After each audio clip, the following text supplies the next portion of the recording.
Puji Tuhan, haleluya. Salam sejahtera bagi kita semua keluarga GPD El Shaddai Magelang. Saat ini kita akan menikmati kebenaran firman Tuhan dengan judul renungan Sayap Pelindung yang terdapat di dalam Rut pasalnya yang ketiga, ayatnya yang ke-9.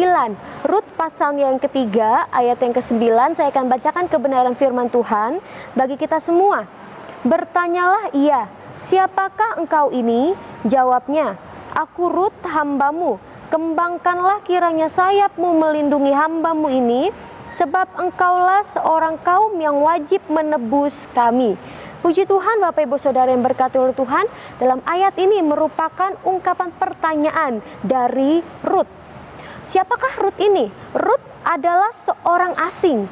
Pada waktu Rut kembali dengan Naomi yang adalah mertuanya dari Moab ke tanah Israel, Rut mencoba membantu Naomi dengan cara memungut jelai di ladang-ladang yang sedang dituai. Rut dan Naomi pada waktu itu sama-sama berstatus sebagai janda. Nah, ternyata Bapak Ibu, Rut ini menuai jelai di ladang milik Boas yang masih ada hubungan saudara dengan Naomi. Di dalam ayat yang pertama dan ayat yang kedua, saya akan bacakan firman Tuhan. Lalu Naomi mertuanya itu berkata kepadanya, anakku, apakah tidak ada baiknya jika aku mencari tempat perlindungan bagimu supaya engkau bahagia? Maka sekarang bukankah Boas yang pengerja-pengerjanya perempuan telah kau temani itu adalah sanak kita? Dia pada malam ini menampi jelai di tempat pengirikan. Lalu kita perhatikan ayat yang pertama dan ayat yang kedua ini menjelaskan bahwa Naomi menyarankan agar Rut mencari tempat perlindungan. Atau yang dimaksud dengan tempat perlindungan di sini adalah seorang suami yang dapat melindunginya. Dan saran Naomi kepada Rut ini menunjuk kepada Boas. Naomi bahkan menunjukkan kepada Rut bagaimana seharusnya Rut harus bersikap, yaitu meminta Boas untuk melindunginya. Dan kita akan melihat bersama-sama apa yang menjadi respon Rut ayat yang kelima sampai dengan ayat yang ketujuh. Di situ kita akan temukan respon dari Rut bahwa Rut taat dan tepat melakukan seperti apa yang menjadi saran dari Naomi. Yang pertama kita melihat di dalam ayatnya yang ke-6. Saya akan bacakan firman Tuhan ayat yang ke-6. Sesudah itu pergilah ia ke tempat pengirikan dan dilakukannya tepat seperti yang diperintahkan mertuanya kepadanya. Setelah Boas habis makan dan minum dan hatinya gembira, datanglah ia untuk membaringkan diri, tidur pada ujung timbunan jelai itu. Kemudian datanglah perempuan itu dekat dengan diam-diam, disingkapkannyalah selimut dari kaki Boas dan berbaringlah ia di situ. Yang pertama yang Rut lakukan ialah menyingkap selimut dari kaki. Bapak Ibu Saudara yang diberkati oleh Tuhan, ini merupakan tradisi Yahudi dalam Talmud yang adalah ucapan simbolik atau bahasa isyarat untuk menyampaikan permohonan untuk dinikahi atau dilindungi terkait hak dan kewajiban sesuai hukum yang terdapat di dalam Ulangan 25 ayat yang kelima sampai dengan ayat yang ke-10, yaitu tentang hukum perkawinan saudara ipar atau dengan menggunakan kata lain yaitu hukum Levirat. Hal tersebut dilakukan dengan sopan tanpa maksud penyalahgunaan seksual karena tindakan tersebut dilakukan dari tradisi Yahudi yang berlaku pada saat itu. Lalu selanjutnya yang Rut lakukan, kalau kita baca selanjutnya pada ayat yang ke-8, pada waktu tengah malam dengan terkejut terjagalah orang itu lalu meraba-raba di keselilingnya dan ternyata ada seorang perempuan berbaring di sebelah kakinya. Kita lihat di sini bahwa Rut berbaring di sebelah kaki Boas.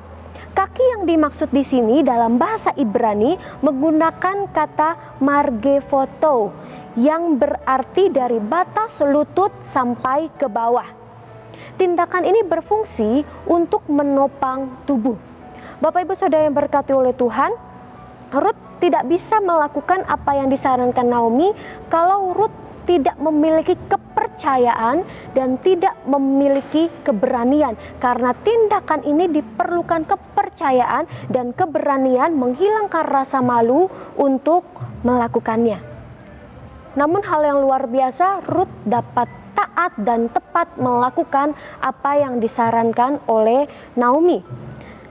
Kalau kita melihat dalam ayat yang ke-8 ini, pada akhirnya Boaz menyadari bahwa ada seorang perempuan yang berbaring di sebelah kakinya. Bertanyalah Boaz ini, dan Rut menjawab Boaz dengan mengajukan permohonan seperti ayat pokok yang kita baca tadi pada ayat yang ke-9.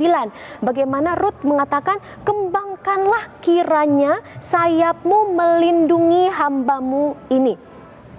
Bapak Ibu Saudara, sayap adalah lambang perlindungan juga kekuatan.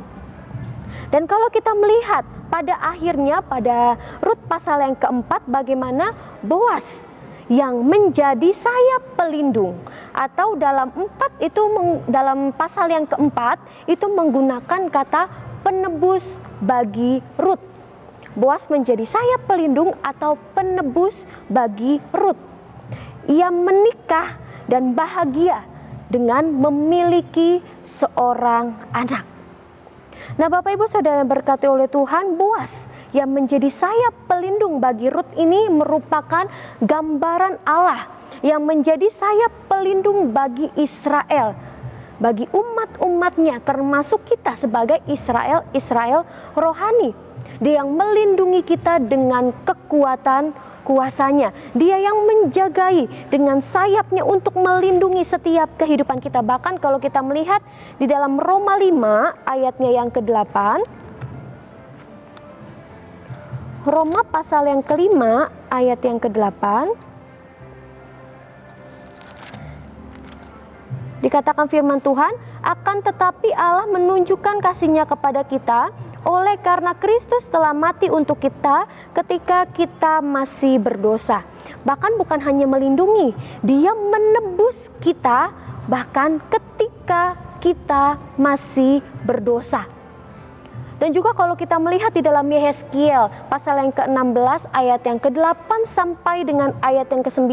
Di situ dijelaskan bagaimana Allah menyelamatkan Israel dari ambang kehancuran. Allah menyatakan kemurahannya, Allah menyatakan kasih-Nya bagi mereka dan membawa umat-Nya ke dalam perlindungannya. Begitu juga yang Dia lakukan di dalam setiap kehidupan kita. Boaz menghamparkan kainnya kepada Rut.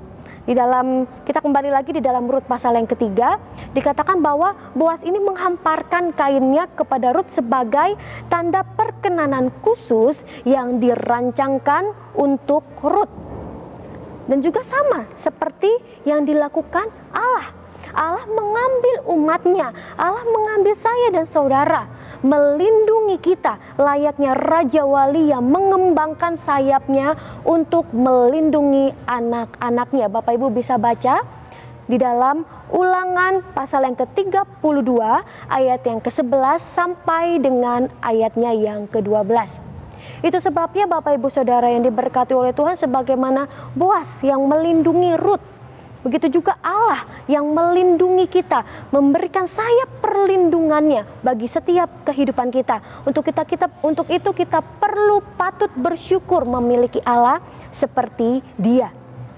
Dan seperti Rut yang adalah orang asing, kita juga adalah orang asing di dunia ini yang membutuhkan perlindungan. Dan perlu kepercayaan yang penuh kepada pribadi yang memberi perlindungan kepada kita. Kita tahu bersama bahwa Dialah Allah sumber perlindungan dalam setiap kehidupan kita. Itu sebabnya seperti Rut yang memiliki kepercayaan untuk melakukan hal tersebut, begitu juga dengan setiap kehidupan kita.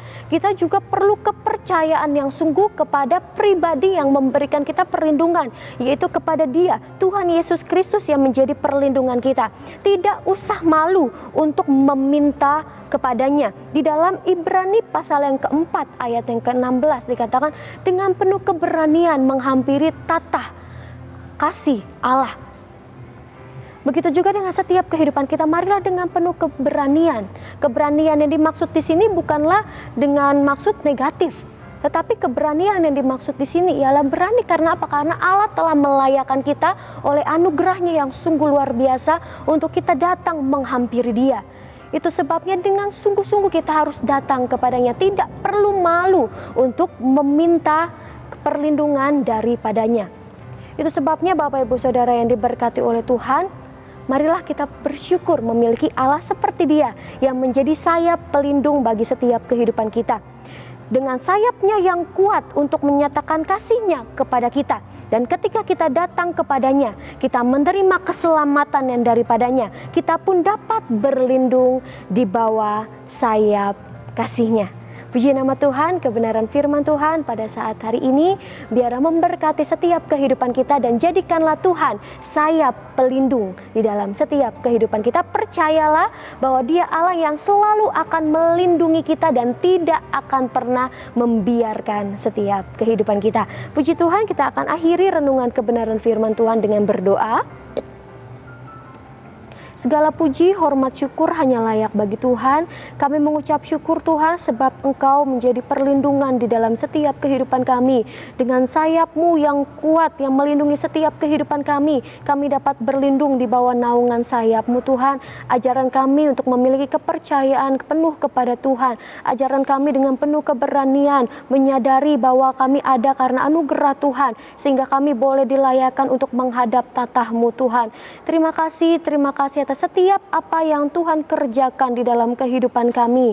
Terima kasih Yesus, kami keluarga GPDI El Shaddai Magelang yang menerimamu. Engkau beri kuasa supaya menjadi anak-anak-Mu, yaitu kami yang percaya dalam nama-Mu. Kami percaya Tuhan, kami yang menerima berkat kebenaran firman Tuhan, memperoleh berkat dari sorgawi. Mengucap syukur dan terima berkat kebenaran firman Tuhan dalam nama Tuhan Yesus Kristus. Haleluya, amin.